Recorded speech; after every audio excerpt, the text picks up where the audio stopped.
This is the College Board 2004 AP Chemistry Free Response Question Form B. This is question 5. Part A. What measurements must be made to determine the number of moles of sodium hydroxide used in the titration? The initial volume of standardized sodium hydroxide solution, and the final volume of standardized sodium hydroxide solution must both be determined.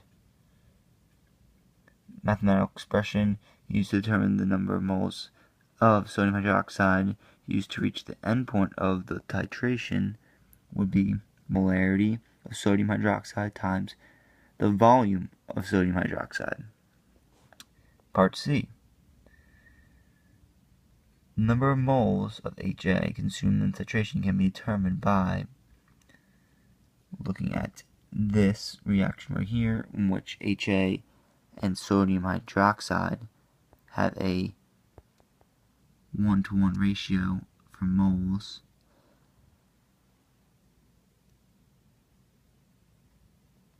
And then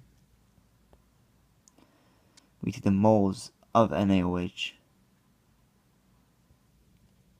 times it by 1 mole of NaOH under 1 mole of HA, because of the 1-to-1 1 mole ratio that we have in the reaction. Part D.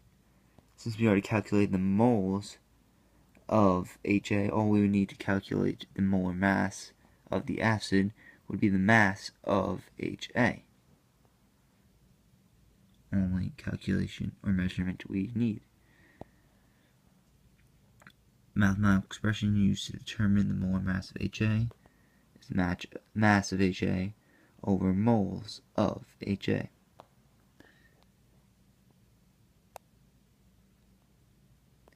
Here we have the diagram for the titration simulation. Right up top is burette. Here's the Erlenmeyer flask. In the burette, all we have is a standardized NaOH solution.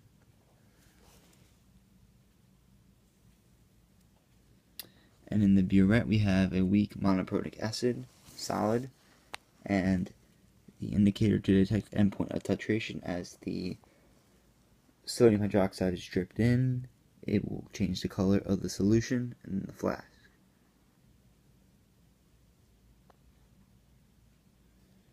Part G, explain what each effect will have on the calculated molar mass of HA. Question 1. The original solid acid, HA, was not completely dry at the beginning of the experiment.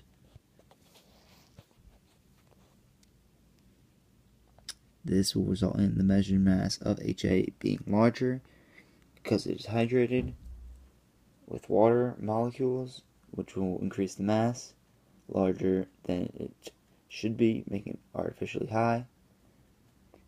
And as a result, calculated molar mass will be artificially high as well, because the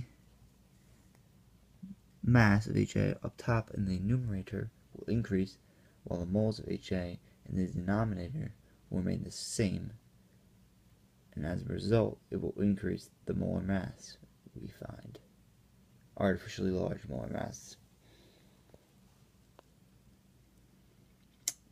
Number 2, the procedure called for 25 milliliters of H2O in the flask for a student, but a student used 35 milliliters of water. This will have no effect on the calculated molar mass of HA because the mathematical equation or expression does not include the volume of water. All it includes mass of HA and moles of HA. So the volume of water, whether it increases or decreases, will not have an effect on the molar mass of HA. Therefore, it will neither be artificially large or small, it will remain the same.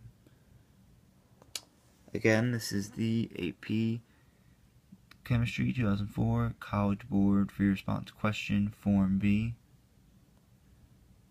And this is question 5.